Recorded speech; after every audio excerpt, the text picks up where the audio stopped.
On a tous en tête cette image, l'entrepreneur, le génie seul dans son garage.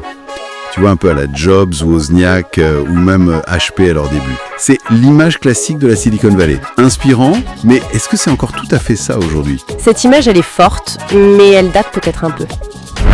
Créateur, entrepreneur, la nouvelle donne.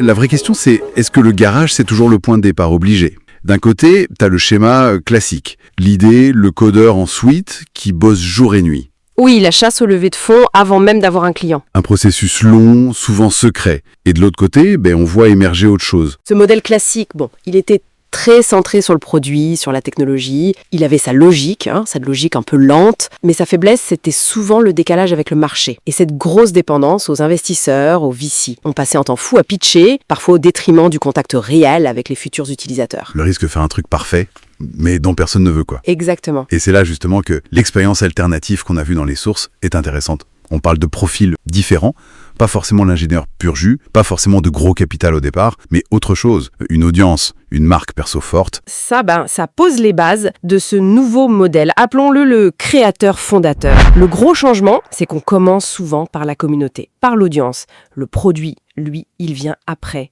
autour d'une idée, d'un intérêt. Et c'est le deuxième pilier. On construit et on teste en public. On montre ce qu'on fait sur Insta, dans des newsletters, on partage les avancées, même les ratés parfois. On invite la communauté à réagir, à participer. Et la monétisation dans tout ça, elle arrive quand ? Justement, troisième point, elle peut arriver bien plus vite, parfois avec des petits produits, des accès exclusifs, des trucs comme ça. Et quatrièmement, et c'est crucial, les outils d'aujourd'hui. On parle beaucoup du Web 3, avec ses logiques de propriété numérique, de communautés différentes. L'IA aussi, qui aide à créer plus vite, que ce soit du contenu ou même du code. Et puis des plateformes sociales nouvelles, comme Lens, Farcaster. Elles sont pensées pour ça, pour cette interaction directe créateur-communauté. Tout ça, ça permet de créer et de livrer rapidement, sans les barrières techniques ou financières énormes qu'on avait avant. Donc, moins besoin de coder pendant des mois dans son coin. Du coup, l'authenticité, la proximité avec l'audience, ça devient essentiel. On innove au grand jour, en fait. On passe d'une production un peu secrète à une connexion publique. C'est une autre façon de voir la création de valeur.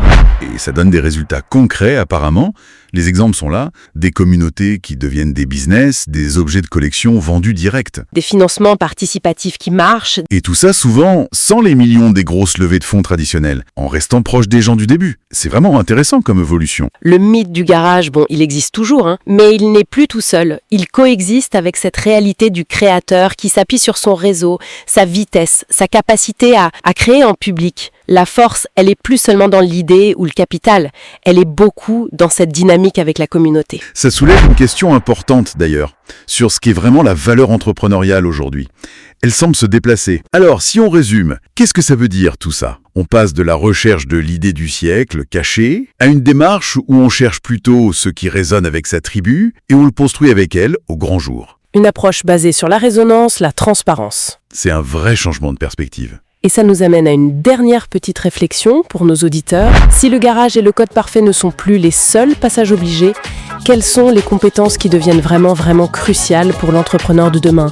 Au-delà de l'idée elle-même, qu'est-ce qui va faire la différence ? On laisse ça en suspens.